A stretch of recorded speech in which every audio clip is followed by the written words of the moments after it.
Seguir? Vamos falar dos apologistas. Existe uma certa conexão entre um assunto e outro que nós estamos tratando. Houve perseguição à igreja? Houve. Perseguição física nós falamos.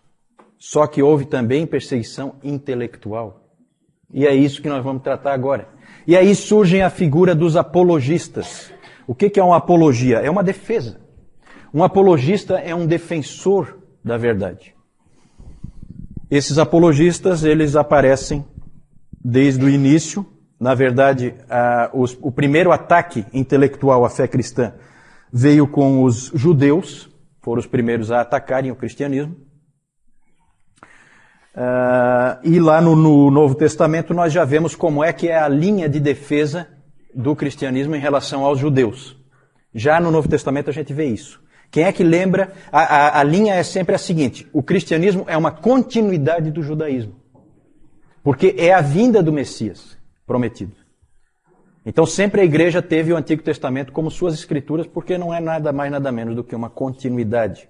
E o judaísmo, quando ele não migra para o cristianismo, ele estagnou, ele errou o alvo. Quem é que lembra onde no Novo Testamento que nós já temos defesas nessa linha? Vamos lá, provinha, prova oral. Defesas nessa linha de que o cristianismo nada mais é do que uma continuidade do judaísmo. Em Atos, Pedro em Atos, tem um exemplo melhor em Atos. Estevão, perfeito ali, né? É uma apologia bem clara em que ele mostra toda a sequência e apontando para essa linha de raciocínio. Temos uma carta também no Novo Testamento que praticamente trabalha só isso. Qual é? Qual é a carta? Hebreus, exatamente. Hebreus. É a carta aos... também trabalha exatamente isso, uma continuidade em relação ao judaísmo. É isso que o livro de Hebreus trata. Que segundo Lutero cria, né? Foi escrita por Apolo. Também é um nome duvidoso, porque também é o nome de um deus grego. Apolo de Alexandria, né? O grande pregador, né? É isso aí. Não vou dar por causa do deus grego, né? Mas é nome duvidoso. Tito já está nessa turma aí. Só que eu quero trazer alguém realmente mau para o meu lado. Eu já trouxe o Augusto e quero ver se trago mais alguém. Rafael é anjo, né? Não, esse aí escapou, Esse aí escapou. E essa briga com o judaísmo continua depois, não é só no Novo Testamento, não. Há um ataque muito, muito forte de alguns judeus. E um livro que existe da Antiguidade é um livro do Justino Mártir, em que ele conta, Justino Mártir é um pai da igreja, ele conta de um debate que ele teve com um judeu helenista chamado Trifo. O nome desse livro é Diálogo com Trifo, e é um livro muito interessante, há um debate entre os dois, muito bom, em cima das escrituras. O Justino começa a trazer todo o texto possível e imaginável, tem até uns fatos pitorescos, que ele traz um texto lá de Salmo 96:10, que ele vai e cita e acha que está abafando, que é Salmo 96:10, ele pega e diz pro Trifo o que ele tinha a dizer daquele texto, que diz assim: dizei entre as nações, do madeiro reina o Senhor. Salmo 96:10, do madeiro reina o Senhor. Então, Jesus Cristo reinando da cruz. Aí o Trifo foi pegar a Bíblia dele e falou assim: isso aqui eu não tenho aqui não. Na minha Bíblia não está escrito assim não. Na minha Bíblia, Salmo 96:10 diz: dizei entre as nações, reina o Senhor. Exatamente. Aí o Justino dá uma de esperto e fala: tá vendo? Isso aí são esses rabis de vocês que já foram lá e tiraram aquele pedaço ali. Quando na verdade não era nada disso, era algum escriba cristão que tinha incluído um pedaço ali, né? E o Justino estava com essa cópia que não estava fiel ao original, e o Trifo tinha o Velho Testamento em hebraico, e o Justino tinha o Velho Testamento, a Septuaginta, a versão em grego. Já com esse copista que achou que estava abafando, né, botou lá em homenagem ao Senhor do Madeiro e tal. E são fatos pitorescos assim.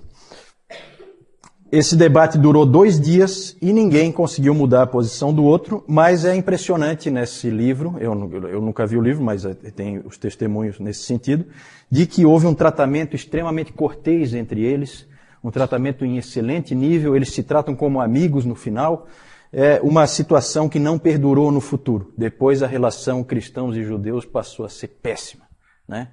Os rabis lançaram lá o tal do Talmud babilônico, atacando e jogando anátema para todo lado em cima dos cristãos, e os cristãos começaram a usar expressões do tipo assassinos de Cristo para os judeus, né?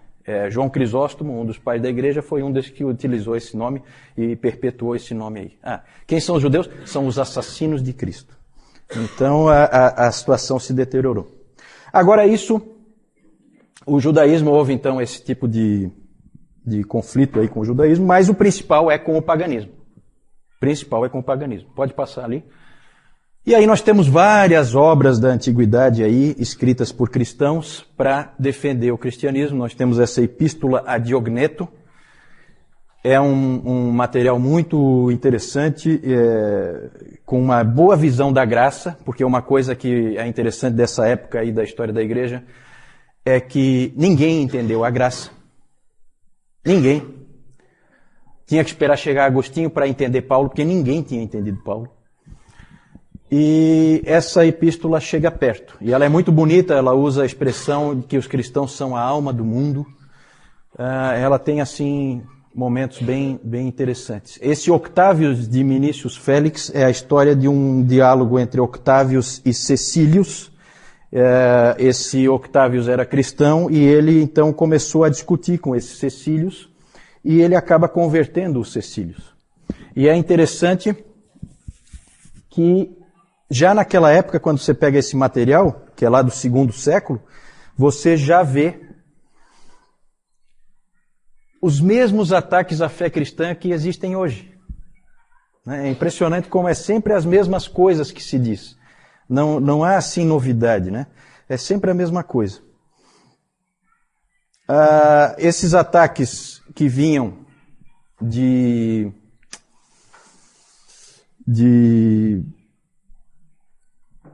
fontes pagãs, normalmente de filósofos e tal, eram ataques sofisticados. Nós temos um famoso que é um livro do Celsus, né? Esse Celso, não tem um Celso aí não, né? Eu tô louco para trazer alguém para mim. Esse Celso publicou o livro Verdadeira Razão, em que ele ataca, destrói mesmo o cristianismo. E aí vem o Orígenes, que era um gênio, que é aquele que a mãe preservou escondendo a roupa. O Orígenes, ele escreve um livro famoso que se chama Contra Celsum, em que ele rebate todas as acusações do Celso. Então os apologistas, sempre esse trabalho de escrita, sempre esse trabalho de ataques, e eles daí se defendem, esses ataques mais sofisticados, mas também havia ataques intelectuais mais grosseiros. E um interessante, que depois o João vai mostrar, é uma pichação que existe hoje em Roma, nas ruínas lá. Existe uma pichação na parede, com uma figura de um burro crucificado, um homem com cabeça de burro, e embaixo escrito, Alexandre adora o seu Deus. Ou Alexandre adorando o seu Deus. Isso é encontrado hoje lá. Na verdade, o que é? É uma gozação de algum vizinho mala lá, do tipo do... né? Que não gostava do Alexandre, não gostava dos cristãos, e então fez ali, uma referência a Cristo daquela maneira, em que ele procurava desonrar a Cristo. O Justino Mártir escreveu a primeira e segunda apologia contra os pagãos. Esse homem era um homem de grande inteligência, de grande capacidade, e ele é o principal apologista. Vejam que ele defendeu a fé cristã tanto contra os judeus como contra os pagãos.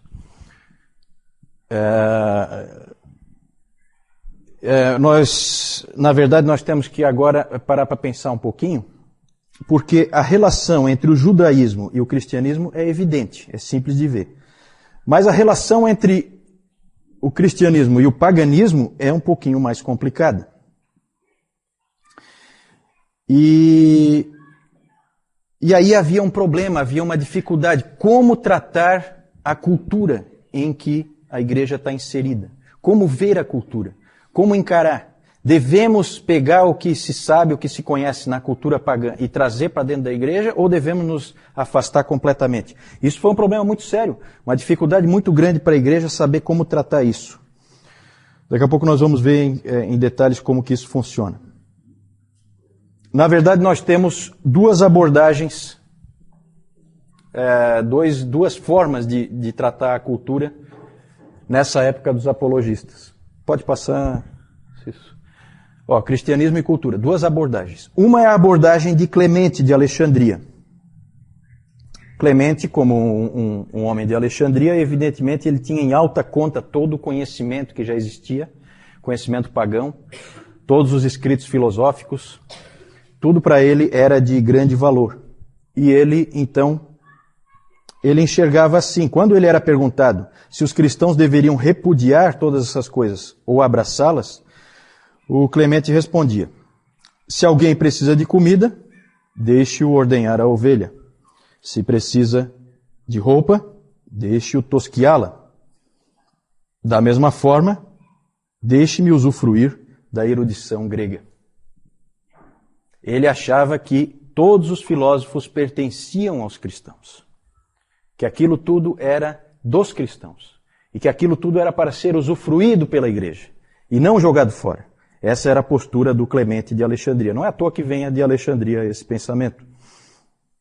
E o Justino Mártir tem uma frase famosa dele, em que ele dizia que onde quer que haja verdade, ela vem de Cristo e pertence a nós. A mesma atitude. É verdade? É nossa. Então vamos pegá-la para nós. Essa é uma atitude, a atitude de integrar essas coisas no cristianismo.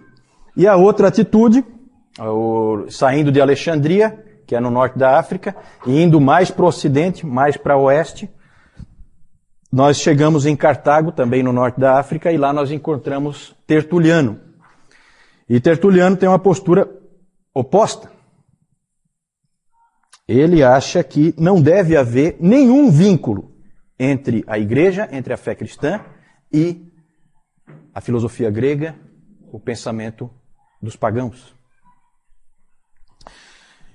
Quem é que está certo? Pergunta difícil. Na verdade, a postura de Clemente, e que também foi depois a postura de Orígenes, que é sucessor de Clemente em Alexandria, é uma postura perigosa, porque ela leva facilmente a um sincretismo. Parecido com o que existe hoje em dia, né? Quando a gente pega e inclui a ciência dentro da igreja, e aí acontece coisas como a que o Nilton pregou hoje de manhã, de pessoas que misturam o relato bíblico com o evolucionismo, ou então no tratamento das vidas das pessoas na igreja, você começa a misturar a palavra de Deus com a psicologia, por exemplo. No fim você não sabe se você está realmente tratando pela psicologia ou pela Bíblia, você já não sabe mais. Começa a haver uma mistura, começa a haver um sincretismo, e não é à toa que em Alexandria floresceu o gnosticismo valentiniano, porque você acaba abrindo o caminho para todo tipo de sincretismo, mistura de religiões. Cartago, nós temos Tertuliano. Tertuliano é uma grande figura da história da igreja, já citei ele várias vezes aqui. E esse Tertuliano, ele foi um homem que ele era um advogado, ele se converteu mais ou menos na meia-idade, com em torno de 40 anos.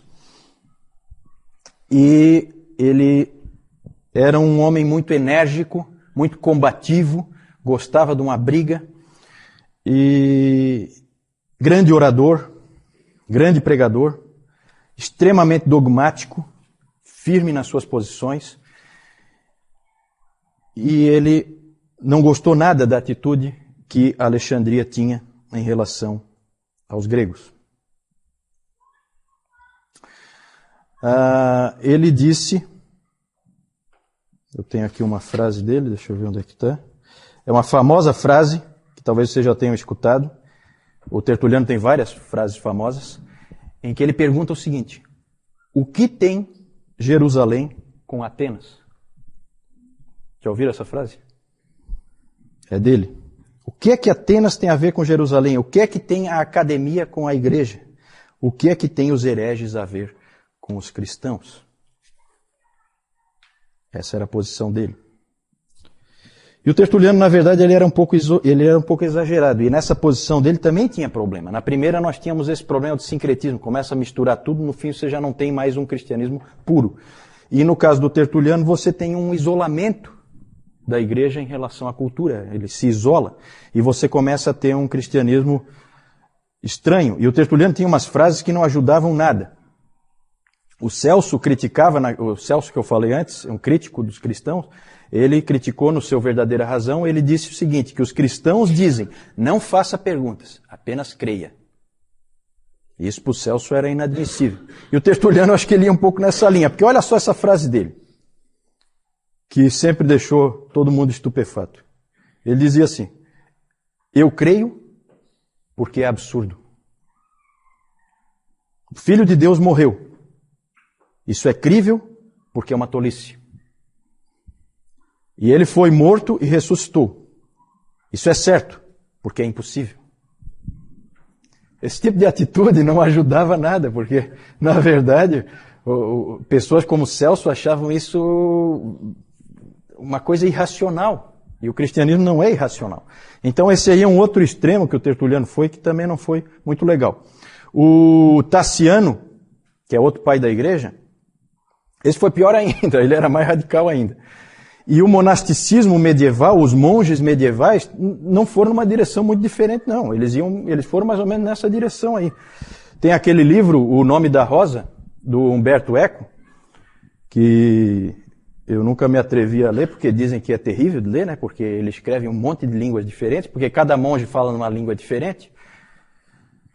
E tem até um monge lá que fala todas as línguas juntas, né? Ele sabia tantas línguas na história do Umberto Eco. Ele sabia tantas línguas diferentes que no final ele não sabia falar nenhuma.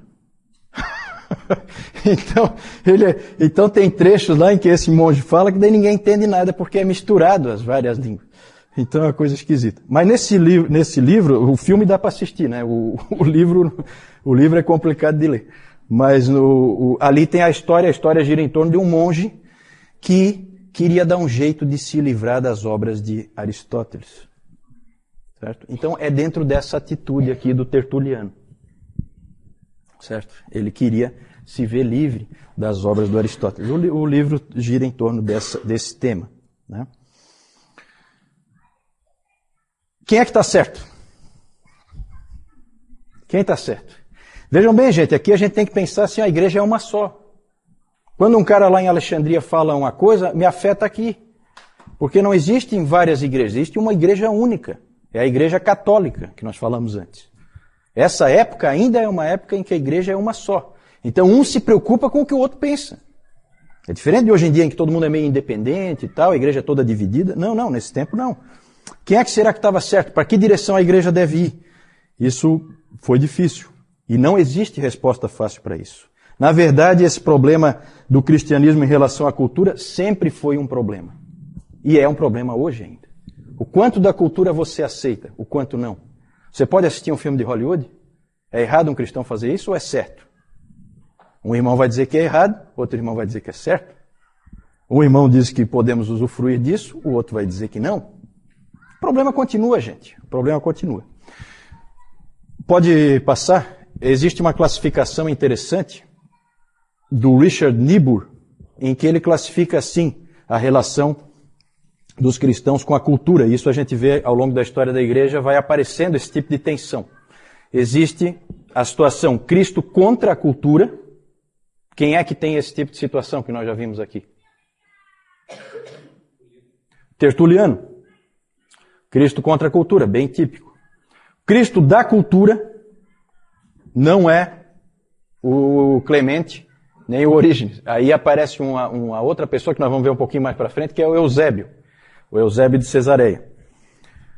o pai da história da igreja. Esse aí entra ali, Cristo da cultura. Temos o Cristo acima da cultura, que aí sim entra o Clemente, e entra também mais para, entra o Orígenes, e entra mais tarde, Tomás de Aquino, em que a cultura, nós temos que extrair da cultura o que é bom para nós, Cristo fica sempre acima, mas a gente usufrui da cultura que está num nível um pouco mais baixo. Aí tem a quarta visão, Cristo e cultura em paradoxo, que é a visão do Lutero, em que Lutero dizia, há uma tensão contínua, não dá para resolver, aceite. Aceite. Vai ser sempre assim. Não dá para resolver. E a última visão, Cristo, o transformador da cultura, que é a visão tipicamente de Calvino, e também podemos encaixar ali Agostinho.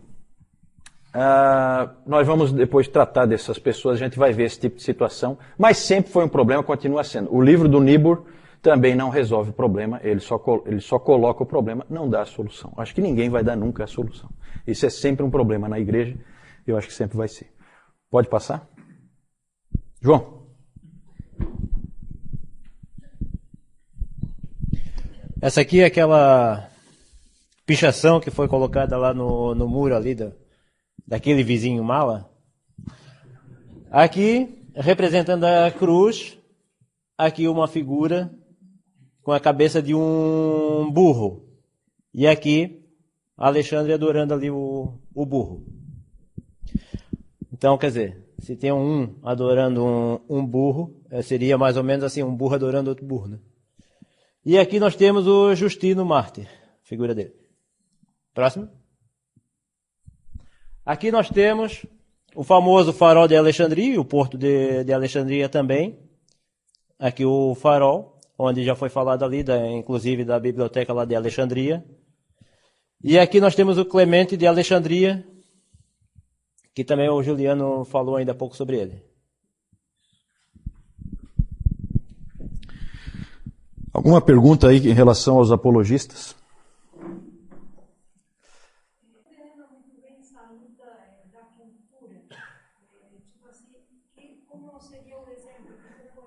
A primeira é em relação ao que quer dizer, o que se quer dizer exatamente com cultura.